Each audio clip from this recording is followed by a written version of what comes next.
Hey friends, welcome to the soul-based decision quick demo. I'm super excited to share this with you. If you found yourself here, you've probably already heard me speak about the importance of making soul-based decisions if you desire to create a soul-aligned life. If we continue to make decisions based on where we're at, we're going to continue to get more of what we've already got. So it's time to start making decisions that are led by your soul, by your heart, even when the mind doesn't understand or can't figure out why, or is actually triggered and afraid by these new soul-based decisions that you're making because it can't make sense of them yet.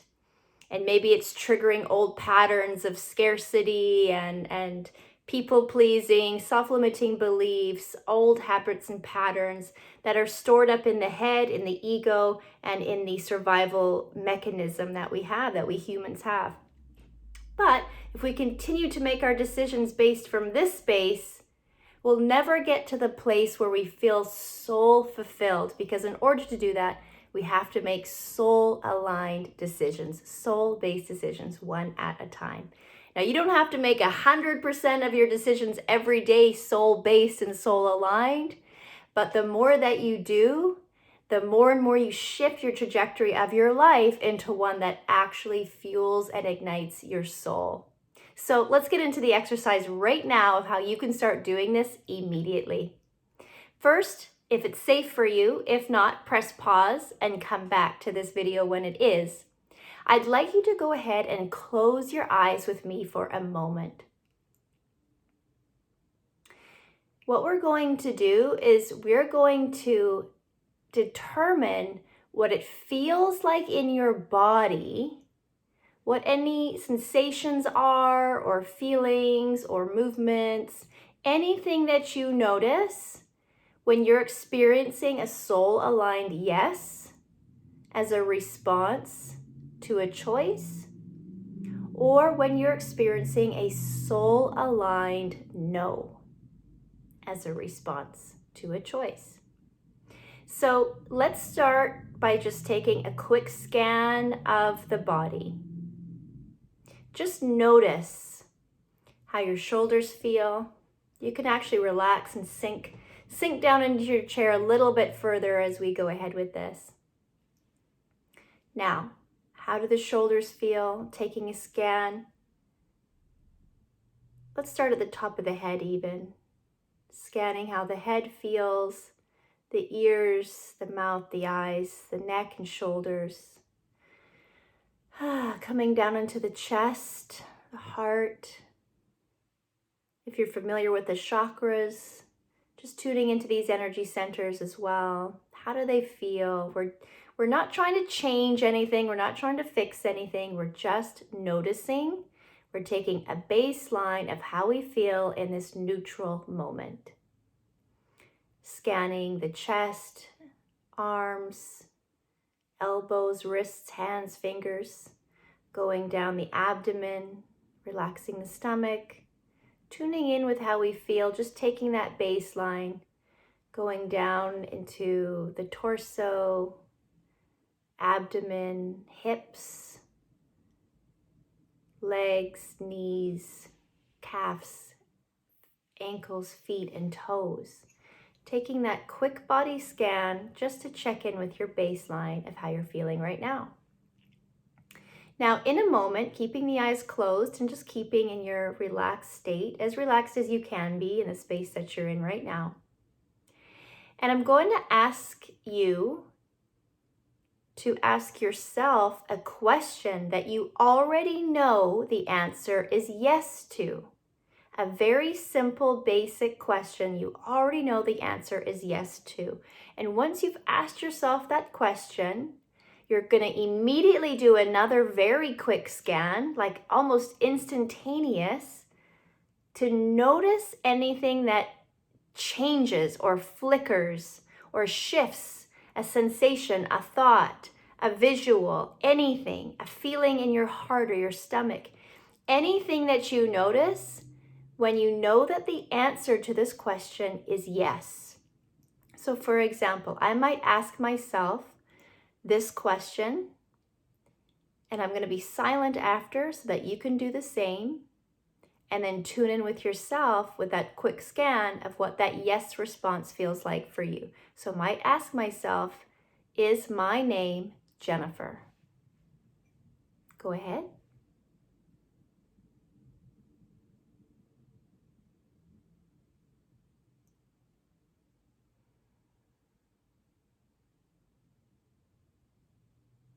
Okay, and we're not going to spend too much time on this, keeping the eyes closed, because it would be an instantaneous response. So I want you to just take a note if you had any kind of instantaneous response, and don't worry if you feel like it was in your imagination, you're just making it up. And also don't worry if you didn't notice anything at all. I'll speak to that in a moment. Let's go to part 2 of this exercise, the final part of this exercise. We're going to do the exact same thing, but you're going to ask yourself a question that you know the answer is no. And then you're going to scan your body for any sensation, any flicker, any twitch, any visual, any sound or word in your mind, any sort of feeling and sensation maybe in your heart or your stomach, because you know that this answer is no. So my example question might be, do I live in Timbuktu? Go ahead and ask yourself a question. You know the answer is no, and take a scan.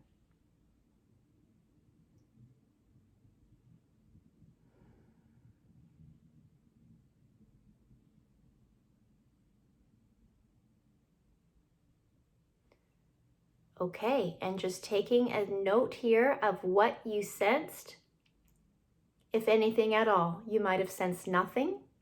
You might have sensed something in your heart, you might in your gut. You might have had a twitch in a part of your body. You might have heard a sound or a song in your head or a word.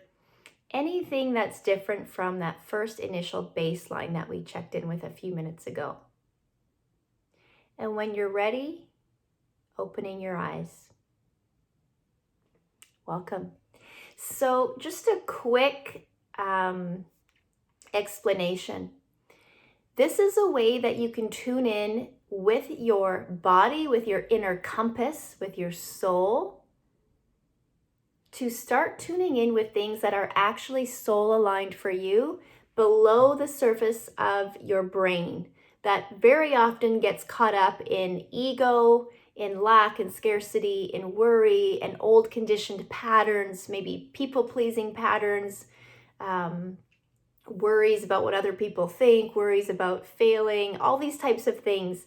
We want to go below the surface of the mind, of the head, of the brain, and into our body and ask our heart, ask our soul, is this a yes or a no for me?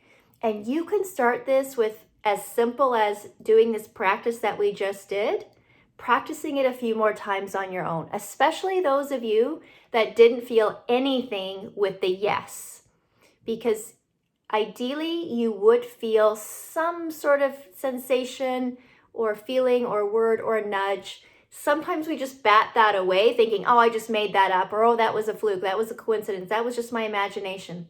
So if you're kind of resisting feeling this in your body right now, I encourage you to practice it a few more times above and beyond this video that we're sharing together right now. So if you get to a no, I want you to take note of what a no felt like. For some of us, a no really does just feel like nothing at all.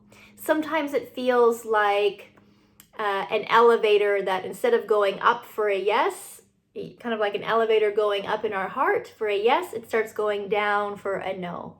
Sometimes I feel like a flower blossoms, within me. That's the best way that I can describe it, as a yes. And if it's a no, it kind of starts to wilt back the other way. Some people hear the word in their mind, yes or no. Some people feel this feeling of inspiration for a yes and feel a feeling of depletion for a no, an expansion for a yes, a contraction for a no. And again, if you're not sure what these are for you yet, I encourage you to practice this a few more times. Now, why is this so important? Because there are fear-based yeses and fear-based nos. A fear-based yes is, oh, I better do this or else. If I don't do this, I'm worried what people will think of me. If I don't do this, I'm worried I'll run out of money, or I'll fail, or people will look at me differently, or I won't be accepted, yada, yada, yada. It's kind of like the what if I fails and I shoulds and oh, I better, I don't really want to, but I guess I should type of things. That's a fear-based yes. And a fear-based no is something that's like, oh, I really want to do that, but here's all the reasons why I can't. Or wouldn't that be so cool, but I'm not good enough for that. Or I'm not ready yet. Or I don't have enough money and I don't have enough time. Or I need to focus on being a mom and that's it right now. Or I need to save more money first. Or I need to go get a better college degree first. Or it's something that it's like there's that initial nudge of you that wants to say yes, but then it gets buried underneath an avalanche of all the reasons why you should say no. That is the fear coming in and trying to squash your epiphany, your download, your desire that's leading you into somewhere new. Now, why would that happen? Why would fear come in and try to squash something that is actually soul aligned for us to do? And I'll tell you real quickly. If we had more time, I'd go into more detail, but I want to make this a quicker video for you. There's two things going on here. There's two things at play. There's your survival mechanism that's in the reptilian part of your brain. And there is and that would encompass, let's say, your scarcity thinking, your repeated patterns, old conditioning, things that you've seen happen to other people, and now you're worried it's going to happen to you. All of these things up here.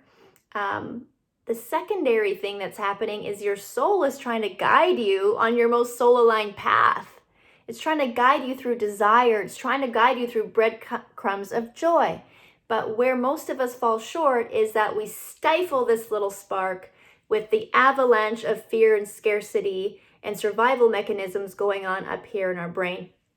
Because our brain, our survival mechanisms, do not care about your happiness, do not care about you being fulfilled, happy, abundant, living in overflow, or thriving.